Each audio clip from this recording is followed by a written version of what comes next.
My dear friend, GK GS practice set के practice set 20 के साथ आज मैं आपके सामने हाजिर हूँ।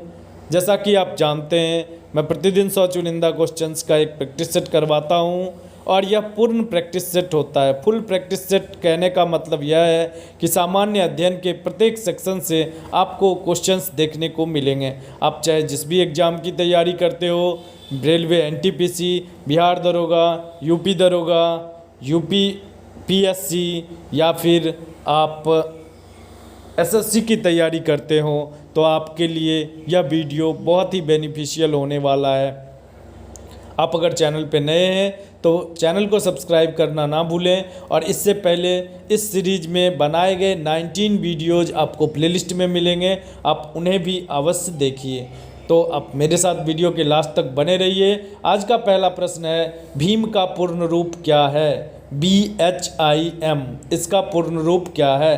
Bharat interface for money, Bharat initiative for money, Bharat intermediate for money, Bharat immediate for money.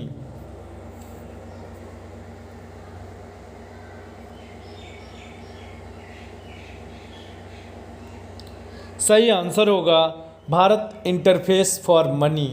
Bhim का फुल फॉर्म होता है, यह सरकार के द्वारा एक यूपीआई सिस्टम जारी किया गया था। यूपीआई का फुल फॉर्म भी आपसे पूछा जाता है, यूनिफाइड पेमेंट इंटरफेस इसका फुल फॉर्म होता है। इसके द्वारा आप मोबाइल से एक अकाउंट से दूसरे अकाउंट में रुपया ट्रांसफ़र कर दे सकते हैं। यूपीआई जो होता है वह आपको बनाना पड़ता है, यूपीआई कोड आपको बनाना पड़ता है और वह यूपीआई कोड से ही आप एक अकाउंट से दूसरे अकाउंट में रुपया ट्रांसफ़र करते हैं।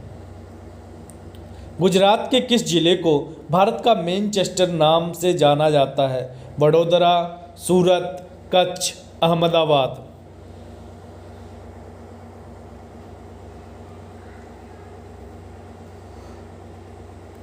आपका सही आंसर होगा अहमदाबाद को भारत का मैनचेस्टर के नाम से जाना जाता है।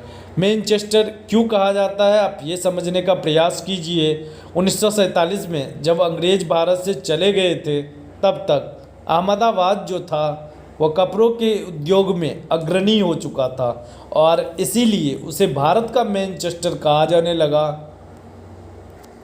मैनचेस्टर इंग्लैंड का एक शहर है जहाँ पर कपड़े के क्षेत्र में वह अग्रणी शहर है। उसी तरह जब अंग्रेज भारत से जाने लगे थे तो उस समय कपड़े के क्षेत्र में गुजरात का जो अहमदाबाद है वह सबसे अग्रणी हो गया था, इसीलिए गुजरात के अहमदाबाद को ही भारत का मैनचेस्टर कहा जाता है। केंद्रीय कपास अनुसंधान संस्थान कहाँ स्थित है? हैदराबाद, बेंगलोर, नागपुर, पुणे। आपके एग्जाम में अनुसंधान संस्थान से क्वेश्चंस आते हैं। इससे पहले के वीडियो में भी मैंने कुछ अनुसंधान संस्थान बताए थे। अभी आप आंसर दीजिए, केंद्रीय कपास अनुसंधान संस्थान कहाँ स्थित है?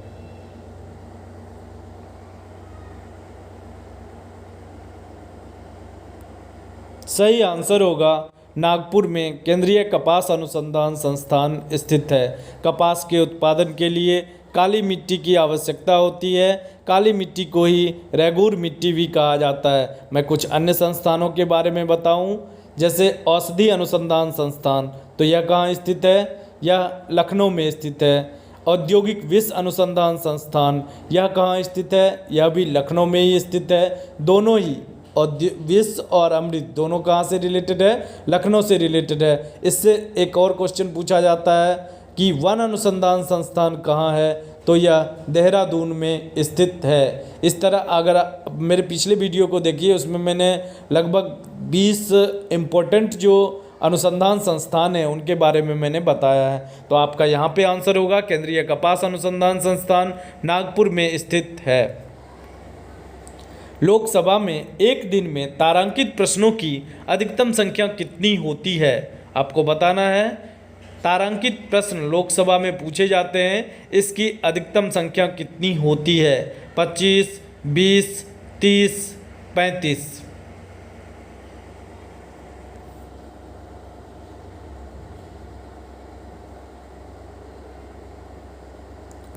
सही आंसर होगा 20 प्रश्न। मैक्सिमम कितने तारांकित प्रश्न पूछे जाते हैं?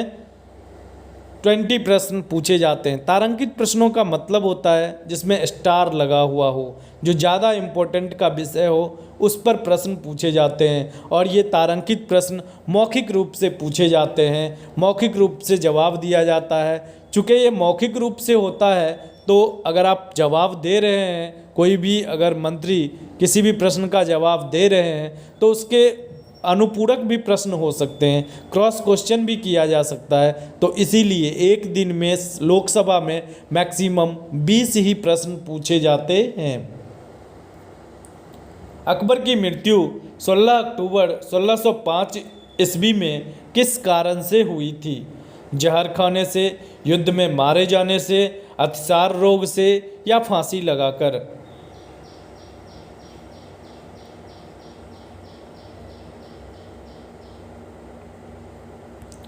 सही आंसर होगा अतिसार रोग के कारण अकबर की मृत्यु 1605 ईस्वी में हुई थी।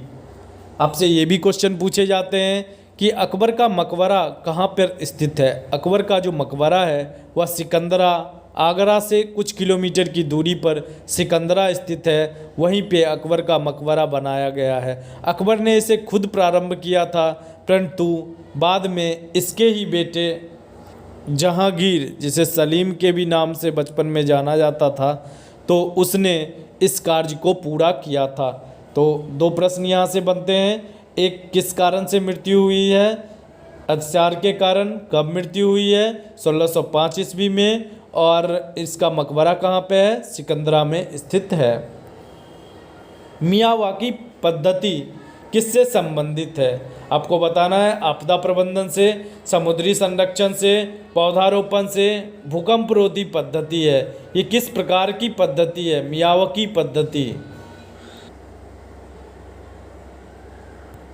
तो सही आंसर होगा मियावाकी पद्धति को पौधारोपण से संबंधित है। एक्चुअली यह पद्धति जापानी वैज्ञानिक अकीरा मियावाकी ने लागू किया था सबसे पहली बार, इसीलिए इस पद्धति को मियावाकी पद्धति कहा जाता है। इसके तहत पौधारोपण या वन का जो रोपण होता है वह कम समय में, प्राकृतिक तौर पर कम समय में पौधे, नॉर्मली एक वन को घना होने में 200 से 300 साल लगते हैं, लेकिन इस पद्धति के द्वारा जब पेड़ को लगाया जाता है तो उसमें 40 से 50 साल के अंदर वह घना जंगल के रूप में परिवर्तित हो जाता है। तो यह पद्धति शहरी वनीकरण के लिए भी लाभदायक था और भारत के तेलंगाना राज्य में इसका सबसे पहला प्रारंभ किया गया था मियावाकी पद्धति का। तो ये आपसे पूछा गया है। मानव शरीर का तेल ग्रंथि विहीन अंग कौन सा है? कान, नाक, होठ, हाथ। कौन सा ऐसा अंग है जो तेल ग्रंथि विहीन है? सही आंसर होगा होठ जो है वह तेल ग्रंथि विहीन है। उपग्रह संचार के लिए कौन सा विद्युत चुम्बकीय विकिरण प्रयुक्त किया जाता है? परावैगनी किरण, अवरक्त किरण, गामा किरण या सूक्ष्म किरण, सूक्ष्म तरंग जो है, किसका उपयोग उपग्रह संचार में किया जाता है?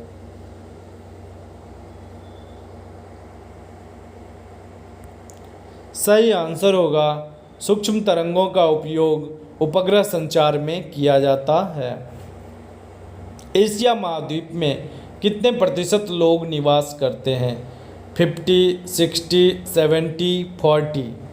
आपको परसेंटेज में बताना है कि एशिया महाद्वीप में कितने प्रतिशत लोग निवास करते हैं।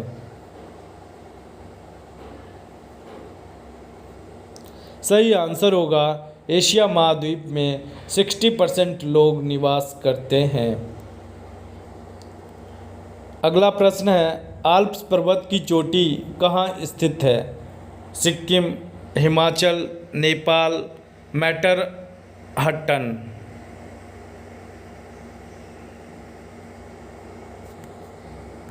सही आंसर होगा मैटरहट्टन में आल्प्स पर्वत श्रृंखला की चोटियाँ स्थित हैं।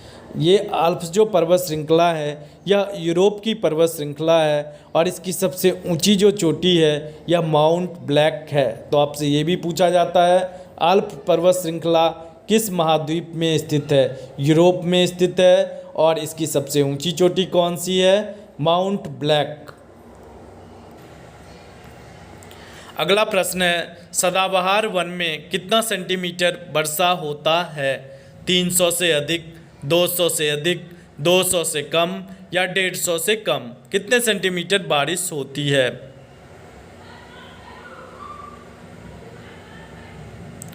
सही आंसर हो जाएगा 200 से अधिक सेंटीमीटर बारिश सदाबहार वन में होती है। सदाबहार वन वैसे वनों को कहा जाता है जिनके पत्तियां एक खास मौसम में नहीं झड़ते हैं, जबकि पतझड़ी वन वैसे वन को कहा जाता है जिनकी पत्तियां ये ठंडे के दिनों में झड़ जाती है और पुनः वसंत ऋतु आने के बाद वह उस पे पत्तियां लगती है। जैसा कि आप इंडिया में देखते हैं, तो इस तरह से दो तरह के वन जो हैं वो पत्ती झड़ने के आधार पे सदाबहार वन, पर्णपाती वन, अर्धपर्णपाती वन, शुष्क वन, इस तरह के वनों के प्रकार होते हैं। तो आपसे यहाँ पे क्वेश्चन था, सदाबहार वन में कितना सेंटीमीटर वर्षा होता है? तो 200 से अधिक सेंटीमीटर बारिश सदाबहार वन में होता है। किसी हिमनीकृत उच्च भूमि के सागरीय जल के नीचे धंसने से किसका निर्माण होता है?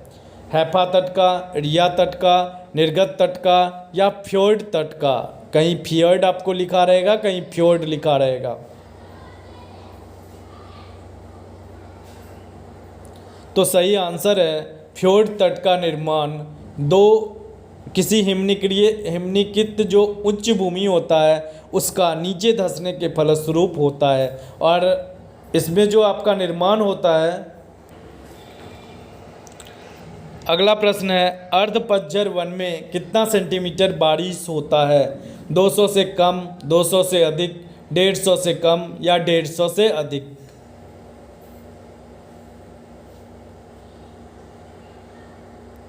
सही आंसर होगा 150 से कम बारिश जो होता है वह अर्धपतझड़ वनों में होता है। 1936 में भारतीय राष्ट्रीय कांग्रेस के द्वारा संविधान सभा के गठन की मांग कहाँ पर हुए अधिवेशन में रखी गई थी? संविधान सभा की जो मांग हुई थी 1936 में किया गया था, या कांग्रेस के किस अधिवेशन में इसकी मांग की गई थी? कानपुर अधिवेशन, मुंबई अधिवेशन, फैजपुर या फिर लाहौर अधिवेशन?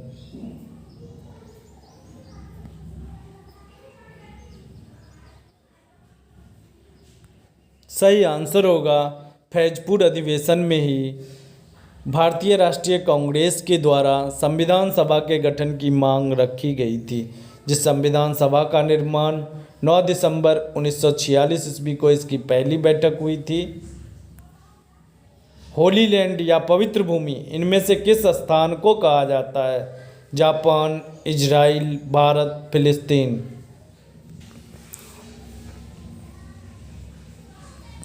फिलिस्तीन को होली लैंड या पवित्र भूमि कहा जाता है और यह पश्चिम एशिया में बसा हुआ एक क्षेत्र है। पहले इजराइल और फिलिस्तीन ये दोनों पड़ोसी हैं। जिस तरह भारत पाकिस्तान की स्थिति है वैसे ही इजराइल और फिलिस्तीन की स्थिति है। डाउन्स कहाँ के घास के मैदान को कहा जाता है? रूस, New Zealand, Australia, Africa?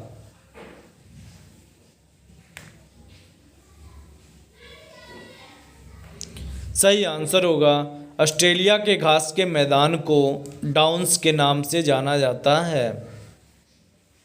Black pagoda की भूमि के नाम से किस देश को जाना जाता है? गोल्डन पैगोडा की भूमि के नाम से किस देश को जाना जाता है? भारत, नेपाल, म्यांमार, बांग्लादेश?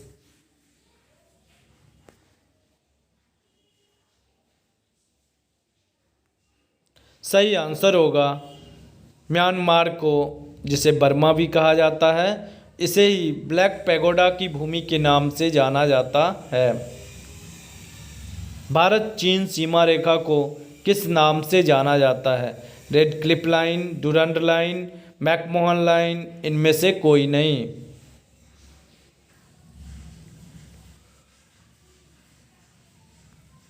सही आंसर होगा मैकमोहन लाइन। भारत और चीन के बीच की जो सीमा रेखा है उसे कहा जाता है। वहीं पर रेड क्लिफ लाइन भारत और पाकिस्तान के बीच की सीमा रेखा को कहा जाता है। डुरंड लाइन अफगानिस्तान और पाकिस्तान की सीमा को डुरंड लाइन कहा जाता है। पंपास घास का मैदान कहाँ स्थित है, या कहाँ के घास के मैदान को पंपास कहा जाता है? ये तो डाउन्स, स्टेपीज, वेल्ड या अर्जेंटीना। सीधा आंसर आपका होगा अर्जेंटीना। और अर्जेंटीना ये भी कभी पूछा गया है एग्जाम में कि ये किस महाद्वीप का दूसरा सबसे बड़ा शहर है, दूसरा सबसे बड़ा देश है। तो यह दक्षिणी अमेरिका महाद्वीप का दूसरा सबसे बड़ा देश है। ब्राज़ील सबसे पहला देश है दक्षिण अमेरिका का, और दूसरा जो है बड़ा देश वह क्षेत्रफल की दृष्टि से अर्जेंटीना है। तो यहाँ के घास के मैदान को ही पंपास के नाम से जाना जाता है। हवाओं के तेज वेग से बने रेतीले टीलों को क्या कहा जाता है? हॉर्न, या फिर सभी, या फिर बरखाना और मरुटिब्बा, क्या कहा जाता है?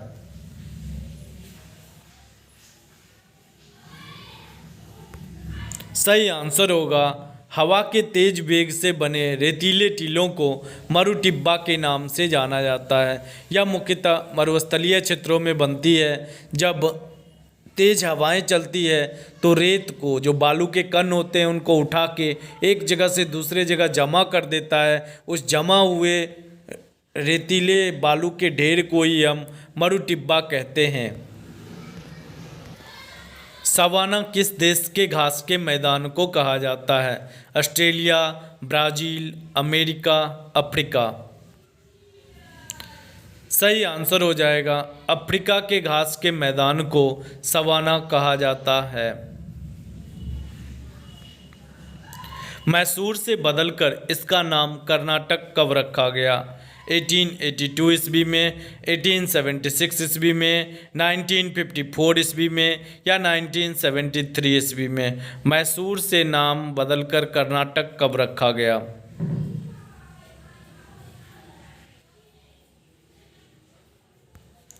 सही आंसर हो जाएगा 1973 ईस्वी में। पृथ्वी की त्रिज्या सबसे पहले किसने मापी थी? अल्बर्ट आइंस्टीन ने, इरेस्टोस्थनीज ने, हेरोडोटस ने या फिर रदरफोर्ड ने?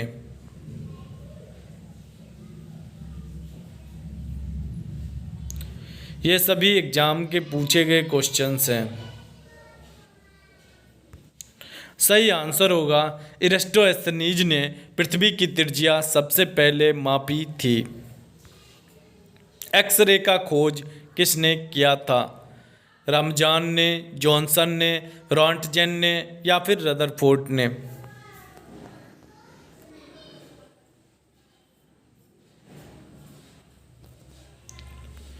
सही आंसर होगा रॉन्टजेन ने एक्सरेज की खोज किया था।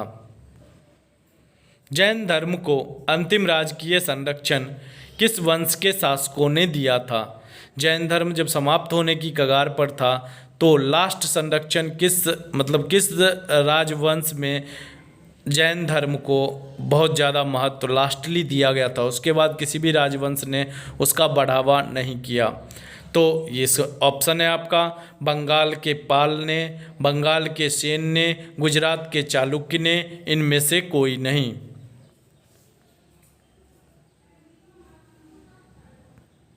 सही आंसर होगा गुजरात के चालुक्य ने जैन धर्म को अंतिम राजकीय संरक्षण दिया था। भारत के दक्षिण की ओर के देशों में बौद्ध धर्म का कौन सा संप्रदाय प्रचलित हुआ था? हीनयान, महायान, शून्यवाद, इनमें से कोई नहीं।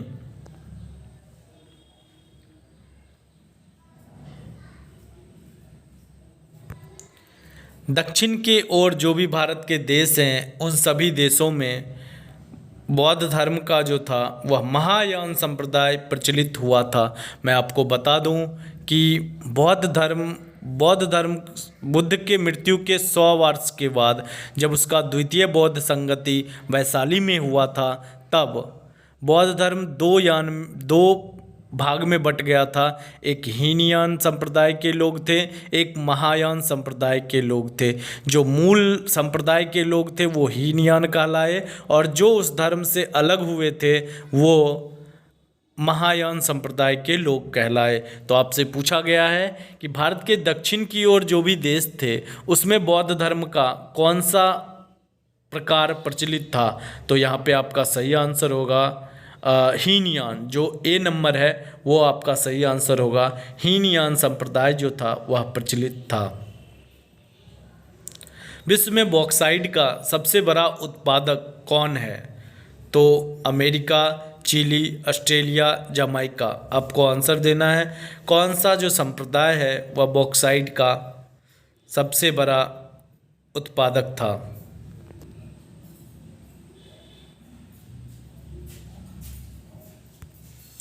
सही आंसर होगा ऑस्ट्रेलिया विश्व में बॉक्साइट का सबसे बड़ा उत्पादक था। पारिस्थितिक तंत्र शब्दावली किसने प्रस्तुत किया था। ऐसे फोवर्स ने, वर्नांडसे ने, एजी टॉन्सले ने या थिनमेन ने। किसने पारिस्थितिकी तंत्र इकोलॉजिकल सिस्टम पहली बार इस शब्द का प्रयोग किया था।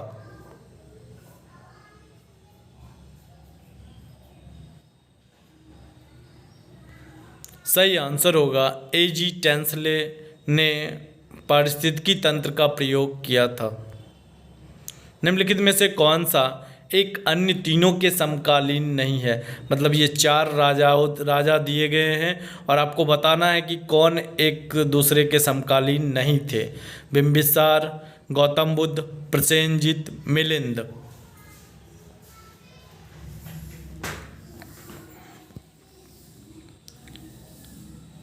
सही आंसर हो जाएगा मिलिंद। यह इन अन्य 3 के समकालीन नहीं थे।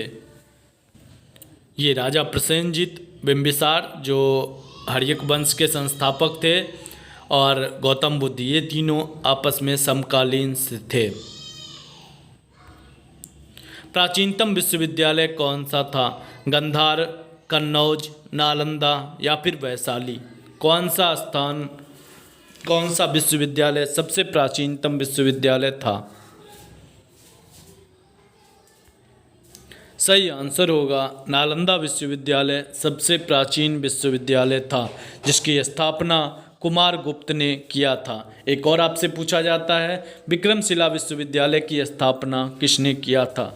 विक्रमशिला विश्वविद्यालय की स्थापना पाल वंश के शासक धर्मपाल ने किया था। मानव शरीर की सबसे बड़ी पेशी कौन सी है।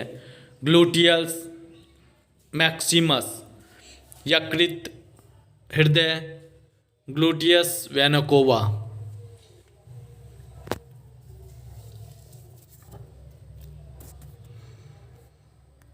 सही आंसर होगा ग्लूटियस मैक्सिमस। यह जो है यह मानव शरीर की सबसे बड़ी पेशी है। उसी तरह अगर आपसे पूछा जाए सबसे बड़ी हड्डी कौन सी है, तो जांघ की हड्डी जो फीमर होता है मानव शरीर की सबसे बड़ी हड्डी है। निम्न में से कौन सा रोग वायरस जनित रोग नहीं है।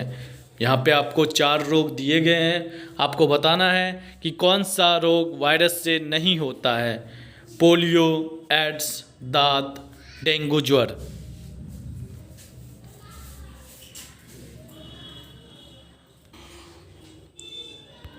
सही आंसर होगा दांत।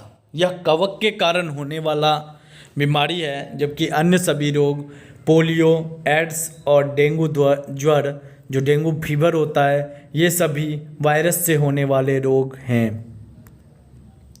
महावीर ने जैन संघ की स्थापना कहाँ की थी। कुंडलग्राम में, पावापुरी में, वैशाली में या फिर वाराणसी में। महावीर ने जैन संघ की स्थापना कहाँ की थी।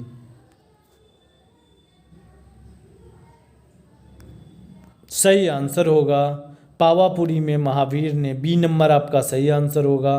पावापुरी में महावीर ने जैन संघ की स्थापना किया था। जैन ग्रंथ कल्पसूत्र के रचयिता कौन हैं? भद्रबाहु, अस्तुलभद्र, हेमचंद्र, स्वयंभू।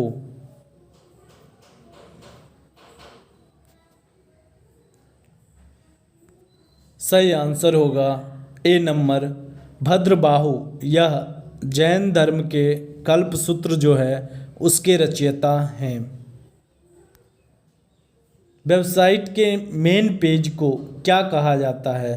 होम पेज, ब्राउज़र, फंक्शन या फिर वेब। जब आप कोई भी वेबसाइट खोलते हैं ब्राउज़र में, गूगल क्रोम हो या कुछ भी, तो पहला पेज आपको जो आता है उसे हम क्या कहते हैं? सही आंसर होगा ए नंबर, होम पेज। अशोक के शासनकाल में बौद्ध संगीति किस नगर में आयोजित की गई थी? मगध, पाटलिपुत्र, समस्तीपुर या राजगृह।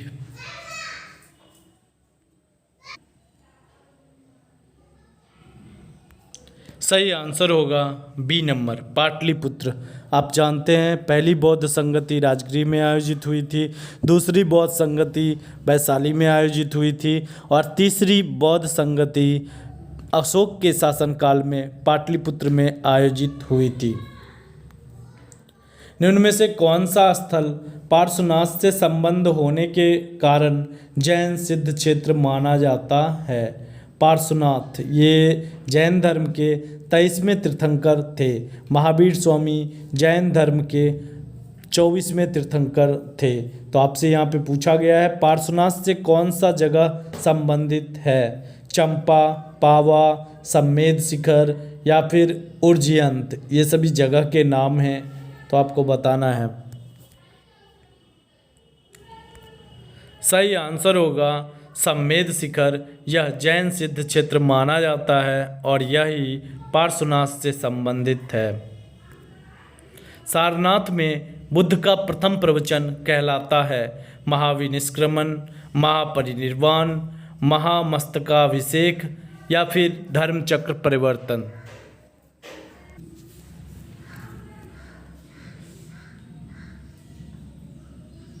सही आंसर होगा प्रथम, बुद्ध का जो प्रथम उपदेश था उसे हम धर्मचक्र परिवर्तन कहते हैं, जबकि बुद्ध के गृह त्याग की जो घटना थी उसे हम महाविनिष्क्रमण कहते हैं। महापरिनिर्वाण, जब बुद्ध की मृत्यु हुई तो उसे हम महापरिनिर्वाण के नाम से जानते हैं।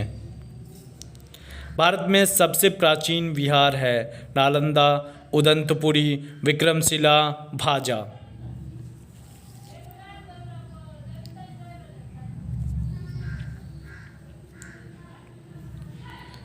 सही आंसर होगा नालंदा। यह सबसे प्राचीन विहार है। विहार बौद्ध धर्म के मठ जहाँ पे होते थे, जहाँ पे बौद्ध भिक्षु रहा करते थे, उसे हम विहार के नाम से जानते हैं। बाद में ज़्यादातर बौद्ध भिक्षु आज जो बिहार अपना राज्य है वहाँ पे होने के कारण उस राज्य का ही नाम बिहार रखा गया। गौतम बुद्ध द्वारा भिक्षुनी संघ की स्थापना कहाँ की गई? सारनाथ, कपिलवस्तु, वैशाली या गया में।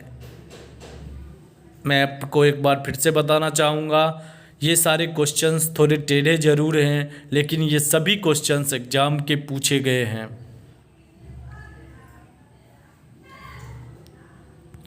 सही आंसर होगा, यहाँ तो टिक आउट नहीं किया गया है, बट आपका जो सही आंसर होगा वो सी नंबर होगा।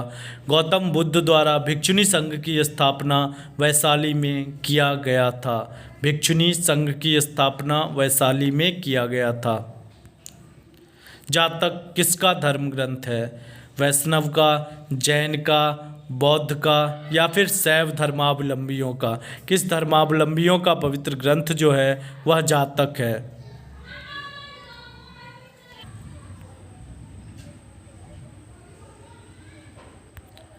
सही आंसर होगा बौद्ध का धर्म ग्रंथ जातक कहलाता है। इसमें बुद्ध के जीवन की सभी कथाओं का संकलन किया गया है।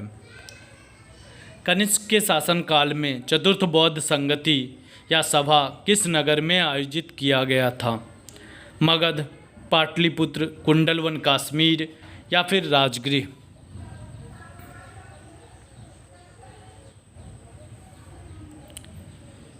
सही आंसर होगा कुंडलवन कश्मीर में चतुर्थ बौद्ध संगति का आयोजन कनिष्क के शासनकाल में किया गया था।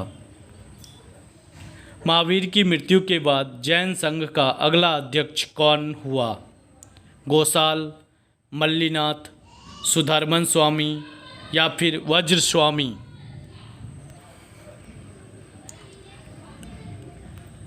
यहाँ पे आपका टिक आउट नहीं किया गया है। सी नंबर आपका सही आंसर होगा। महावीर की मृत्यु के बाद जैन धर्म का अगला अध्यक्ष सुधर्मन स्वामी, जो कि महावीर के परम शिष्य थे, वह जैन धर्म के अगले अध्यक्ष के रूप में बने। एक धात्विक ऑक्साइड, एक ऑक्साइड का नाम बताएं जो अम्लीय है और प्रकृति में बेसिक है, मतलब दोनों तरह के ऑक्साइड का काम करता है। Calcium oxide, iron oxide, amphoteric या फिर उसे उभयधर्मी ऑक्साइड कहा जाता है, या फिर सल्फर डाइऑक्साइड।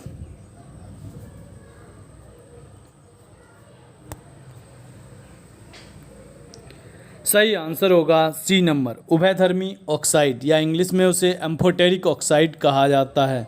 वैसे वो ऑक्साइड जो धात्विक तथा औद्धात्विक दोनों रूप से काम करते हैं और वह लवण का निर्माण करते हैं, उसे हम एम्फोटेरिक ऑक्साइड कहते हैं। जैसे आपको एग्जांपल बता दूं, एल्यूमिनियम ऑक्साइड और जिंक ऑक्साइड, ये दोनों एम्फोटेरिक ऑक्साइड होते हैं। मंदिर में बजने वाली घंटी किससे बनी होती है? गैर धातु की, मेटलॉइड की, धातु की, ऊपर में से कोई नहीं।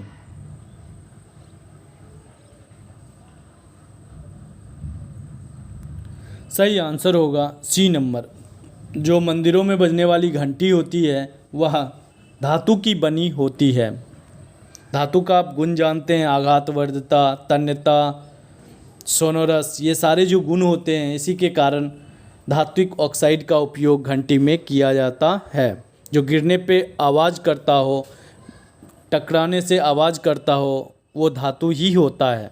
अधातु में ऐसी प्रकृति नहीं पाई जाती है। धातु का नाम बताएं जो हवाई जहाज़ बनाने में इस्तेमाल किया जाता है। कॉपर, जिंक, लौह, एल्यूमिनियम।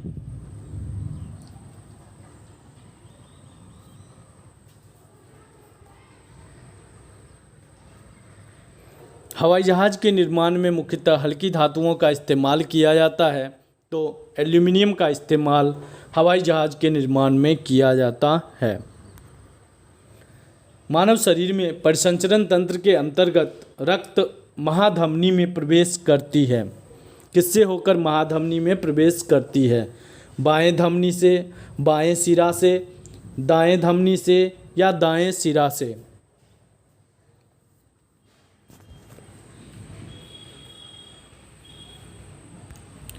सही आंसर होगा बी नंबर, बाएं सिरा से महाधमनी में रक्त प्रवेश करता है।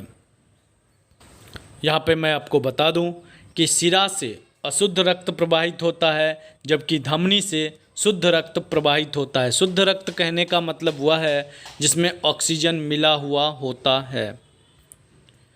3 से 4 साल के एक बच्चे में दूध के दांत कौन से नहीं होते हैं? मैंने पिछले वीडियो में दांत के प्रकार बताए थे, उसमें बताया था कृंदक होता है, रदनक होता है, चवर्णक होता है, अग्रचवर्णक होता है। इंग्लिश में इसे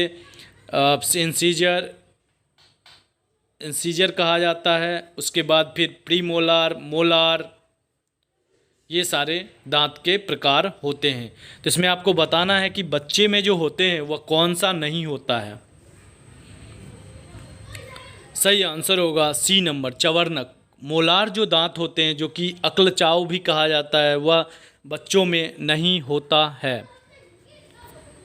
एक वयस्क मानव प्रत्येक 24 घंटे में कितनी मात्रा में मूत्र उत्सर्जित करता है? मतलब एक जो एडल्ट हम लोग हैं, 18 साल से ऊपर का जो भी मनुष्य है, वह एक 24 घंटे में कितना लीटर मूत्र उत्सर्जित करता है? 1 लीटर, 1.5 लीटर, 3 लीटर या फिर 5 लीटर?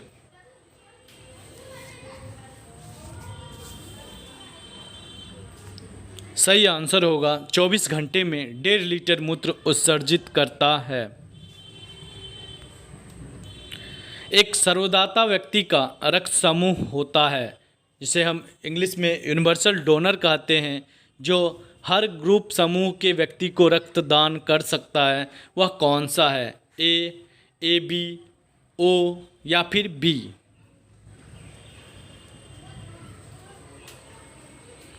सही आंसर होगा सी नंबर यानी ओ। जिसका ब्लड ग्रुप ओ होता है वह सभी ब्लड ग्रुप को, चाहे ए हो, ए बी हो या बी हो, सभी को वह रक्तदान कर सकता है। उसी तरह सर्वग्राही ग्रुप के नाम से ए बी को जाना जाता है। जिस व्यक्ति का ए बी ब्लड ग्रुप होता है वह किसी से भी ब्लड ले सकता है। ए बी सर्वग्राही, इसे हम इंग्लिश में यूनिवर्सल एक्सेप्टर के नाम से जानते हैं। नेत्र के किस भाग में एक वर्णक मौजूद होता है जो नेत्र में भूरे रंग, नीले रंग या काले रंग के लिए जिम्मेदार होता है? आप आँख किसी किसी का देखते होंगे, वो नीला दिखाई देता है या फिर भूरा दिखाई देता है या फिर काला दिखाई देता है, तो वह किसके कारण होता है? कॉर्निया, रक्तपटल, आइरिस, विट्रियस बॉडी, किसके मौजूदगी के कारण होता है? सही आंसर हो जाएगा आइरिस, जिसे हम परितारिका हिंदी में कहते हैं। उसके ही कलर, उसका जो कलर होता है वही मानव नेत्र का कलर होता है। एक और क्वेश्चन आपसे इससे रिलेटेड पूछा जाता है कि मानव आँख में जो प्रतिबिंब बनता है वह किस जगह पे बनता है? तो वह प्रतिबिंब रेटिना पे बनता है। इसके बाद एक और क्वेश्चन मैं बता सकता हूँ कि कॉर्निया पूछा जाता है कि मानव शरीर का आँख जब दान किया जाता है तो आँख का कौन सा पार्ट दान किया जाता है? तो आँख का कॉर्निया जो होता है उसे ही दान किया जाता है।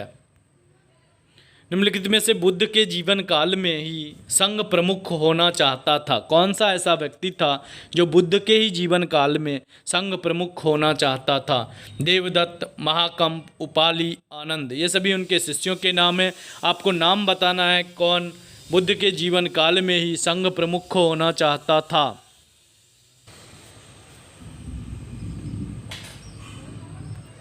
सही आंसर होगा ए नंबर, देवदत्त।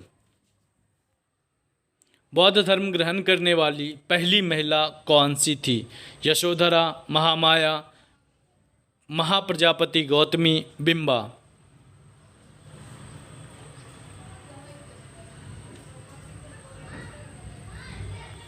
सही आंसर होगा महाप्रजापति गौतमी। यह जो थी बौद्ध धर्म ग्रहण करने वाली पहली महिला थी। आपका सही आंसर सी होगा, यहाँ टिक आउट नहीं किया गया है।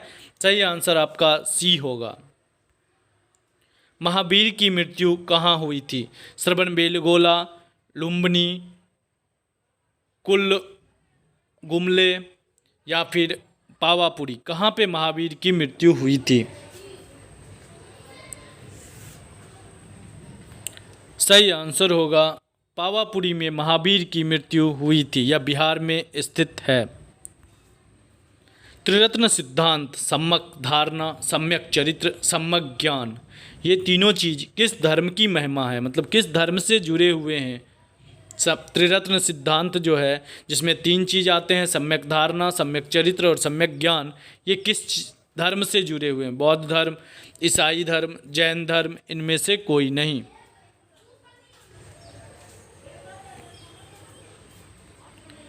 सही आंसर हो जाएगा यह त्रिरत्न सिद्धांत जैन धर्म से संबंधित है। महाविभास शास्त्र के रचयिता कौन हैं? वसुमित्र, असंग, नागार्जुन, अश्वघोष।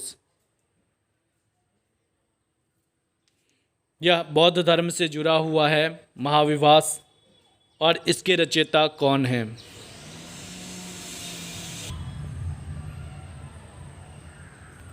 सही आंसर होगा वसुमित्र, महाविभास शास्त्र के रचयिता हैं। कौन अनुसूचित जाति तथा जनजाति को तय करने का अधिकार किसके पास होता है? संसद के पास, राष्ट्रपति के पास, सुप्रीम कोर्ट के पास या फिर राज्य सरकार के पास?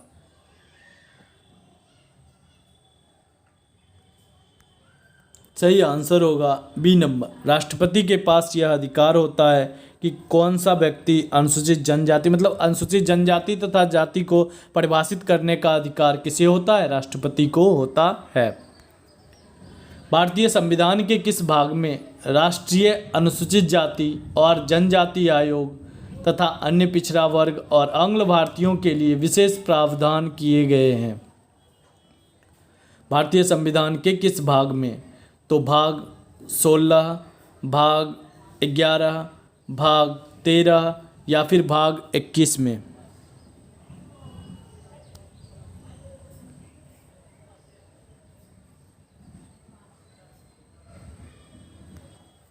सही आंसर ए नंबर होगा भाग 16 में अनुसूचित जनजाति आयोग, अनुसूचित जाति आयोग, अन्य पिछड़ा वर्ग आयोग, इन सभी की चर्चा की गई है। नियंत्रक एवं महालेखा परीक्षक के वेतन एवं भत्ते तथा अन्य सेवा शर्तों का निर्धारण कौन करता है? प्रधानमंत्री, वित्त मंत्री, संसद या फिर राष्ट्रपति?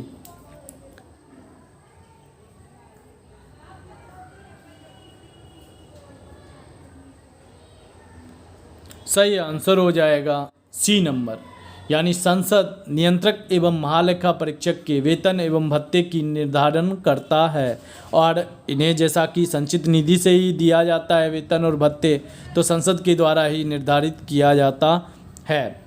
और मैं आपको बता दूं कि नियंत्रक एवं महालेखा परीक्षक, महान्यायवादी या फिर महिला आयोग, वित्त आयोग, इन सभी पे मेरे प्लेलिस्ट में आप जाके देखिए, वहाँ पे आपको वीडियो मिलेंगे और उसमें मैंने फुल डिटेल जानकारी दी है। आप एक बार अगर यह वीडियो देखते हैं तो इसके बाद आपको पुनः इस चैप्टर से एक भी क्वेश्चन नहीं छूटेगा। निम्न में से किसकी लेखा समीक्षा करने का अधिकार नियंत्रक एवं महालेखा परीक्षक को है?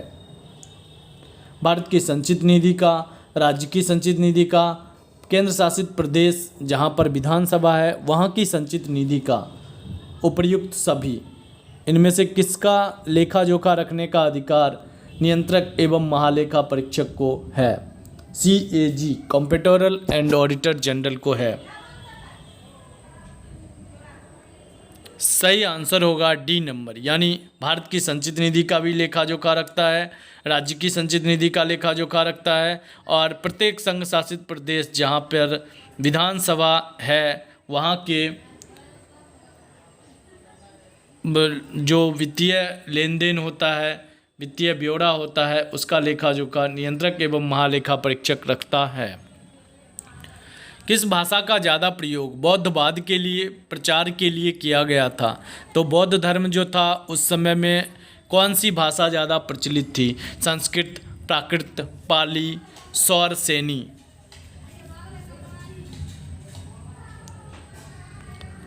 सही आंसर हो जाएगा सी नंबर, पाली भाषा सबसे ज़्यादा प्रचलित थी और बौद्ध धर्म के प्रचार के लिए पाली भाषा का ही सर्वाधिक प्रयोग किया गया। हेलियोडोरस का बेस नगर अभिलेख संदर्भित है संकर्षण तथा वासुदेव से, संकर्षण तथा प्रद्युम्न से, संकर्षण प्रपन वासुदेव से या फिर केवल वासुदेव से? किससे संबंधित है हेलियोडोरस का बेस नगर अभिलेख? सही आंसर होगा डी नंबर, वासुदेव से संबंधित है हेलियोडोरस का बेस नगर अभिलेख। बुद्ध में वैराग्य भावना किन 4 दृश्यों को देखकर बलवती हुई थी? बूढ़ा, रोगी, लाश, सन्यासी, अंधा, रोगी, लाश, सन्यासी, लंगड़ा, रोगी, लाश, सन्यासी या फिर युवा, रोगी, लाश और सन्यासी?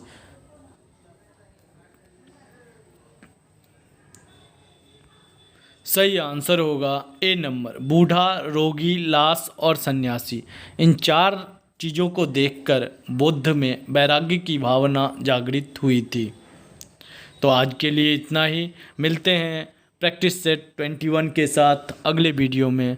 तब तक के लिए आपको मैं बता दूं कि अगर आप चैनल पे नए हैं तो चैनल को सब्सक्राइब कर लें और नोटिफिकेशन बेल को दबा लें, जिससे प्रत्येक दिन मेरे द्वारा जो एक सेट पूर्ण सेट करवाया जाता है उसके प्रश्न आपको मिलते रहें।